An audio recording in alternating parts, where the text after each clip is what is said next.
தேவனுடைய பிள்ளைகளே, ஆண்டவருடைய நாமத்தினாலே இருதயத்தின் ஆழத்திலிருந்து இந்த கால வேளையில் உங்களுக்கு நல்வாழ்த்துக்கள்.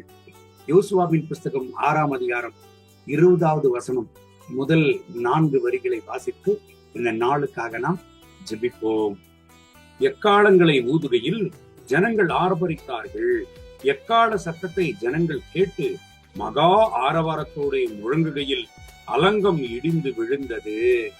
தேவனுடைய பிள்ளைகளை, கர்த்தருடைய ஜனங்களுக்கு வாக்குத்தத்தம் பண்ணப்பட்ட பாலும் தேனும் தேசத்தை கொடுக்கிறதற்கு முன்பதாக, அந்த நுழை வாயிலுக்கு முன்பதாக இருக்கிறதான ஒரு தேசம்தான் இந்த யோர்தான் தேசம். இந்த யோர்தான் தேசத்தை இஸ்ரேல் ஜனங்கள் கடக்க வேண்டும். ஆண்டவருடைய வாக்குத்தத்தம் நிறைவேறுவதற்கு இந்த தேசத்தை கடந்தே ஆக வேண்டும். ஆனால் அது அவர்களுக்கு ஒரு பெரிய தடையாக இருந்தது, ஒரு பெரிய சவாலாக இருந்தது. ஆண்டவரே அவர்களுக்கு ஆலோசனை கொடுக்கிறார். கர்த்தருடைய ஆலோசனையின்படி கர்த்தருடைய ஜனங்கள் 7 நாள் 7 சுத்து சுத்தினார்களாம். அது மாத்திரமல்ல, ஆசாரியர்கள் 7வது நாளிலே 7 முறை எக்காலத்தை முழங்கினார்களாம். அந்த சத்தத்தை கேட்டவுடனே ஜனங்கள் ஆர்ப்பரித்தார்களாம். நடந்தது என்ன?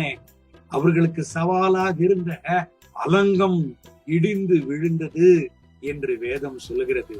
தேவனுடைய பிள்ளைகளை, அவர்கள் செய்ததெல்லாம் என்னங்க? முழங்கினார்கள், ஆண்டவருடைய வார்த்தைக்கு கீழ்ப்படிந்தார்கள்.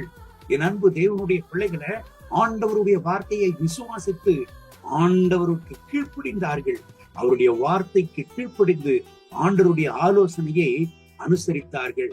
இரண்டாவதாக, அவர்கள் ஆண்டவருக்கு கீழ்ப்படிந்து ஆண்டவருடைய ஆலோசனையின்படி அவர்கள் செயல்பட்டதினாலே நடந்தது என்ன?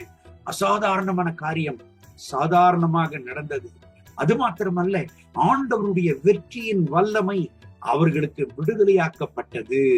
எளிதில் அவர்கள் வெற்றியை அடைய ஆண்டவர் அவர்களுக்கு அற்புதத்தை செய்தார்.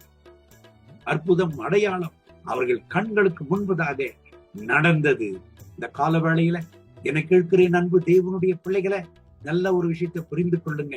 நிறைய நேரங்கள்ல ஒருவேளை நீங்க நினைக்கலாம், கை கெட்டுகிறது வாய்க்கு எட்டல, ஏன் எங்களுக்கு விரோதமா இப்பேற்பட்ட சவால்கள், ஏன் எங்களுக்கு விரோதமா இப்பேற்பட்ட போராட்டங்கள், ஏன் இப்பேற்பட்ட ஒரு சூழ்நிலை எங்களுக்கு விரோதமாய் கடந்து வருகிறது?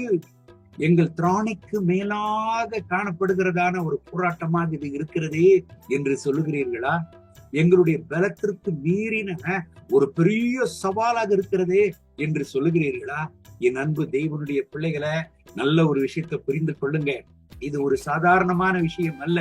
இஸ்ரேல் ஜனங்களுடைய வாழ்க்கையில கர்த்தர் அவர்கள் கண்கூட செய்ததான ஒரு அற்புதம். அவர்களுக்கு முன்பதாக இருக்கிறதான அலங்கம் இடிந்து விழுந்தது. எளிதில் நகரத்தை பிடித்துக் கொண்டார்கள். அவர்களுடைய வாழ்க்கையின் பிரயாணம் ஆசீர்வாதமாக தொடரப்பட்டது. இந்த கால வேளையில என் அன்பு தேவனுடைய பிள்ளைகளை, சவாலான நேரத்துல ஆண்டவருடைய ஆலோசனைகளை கடைபிடிங்க, ஆண்டவருக்கு கீழ்ப்பிடிங்க.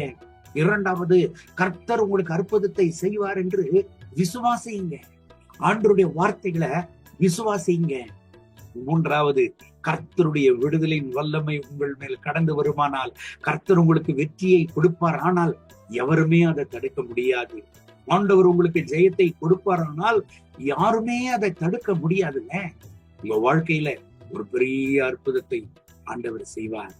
இந்த கால வேளையில இந்த கர்த்தருடைய வார்த்தையின்படி கர்த்தர் உங்களுக்கு அற்புதத்தை செய்து உங்களுக்கு முன்பாக இருக்கிற எல்லா எரிகோ மதில்களை இடித்து தள்ளி உங்களுக்கு ஆண்டவர் ஆசீர்வாதங்களை கொடுத்து நன்மைகளை கொடுத்து உங்கள் வாழ்க்கையின் பிரயாணத்தை வெற்றி சிறக்க பண்ணுவாராக.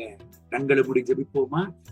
அன்பின் ஆண்டவரே, இந்த கால வேளையில இந்த ஜெபத்துல என்னோடு இணைந்து ஜெபித்துக் கொண்டிருக்கிற என் அன்பு சகோதர சகோதரிகளுக்காக ஜெபிக்கிறேன். இவர்களை ஆசீர்வதிங்க.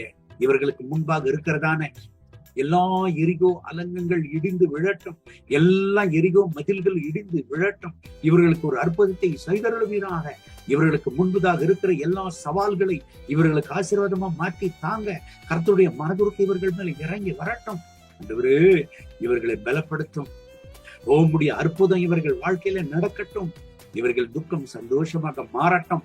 இவர்களுடைய வாழ்க்கையின் பிரயாணம் சுமூகமாக இருக்கட்டும், சந்தோஷமாக இருக்கட்டும், ஆசீர்வாதமாக இருக்கட்டும். கர்த்தருடைய மனதிற்கு இவர்கள் மேலே இறங்கி வரட்டும். இயேசுவின் நாமத்தில் பிதாவே, ஆமென். ஆமென்.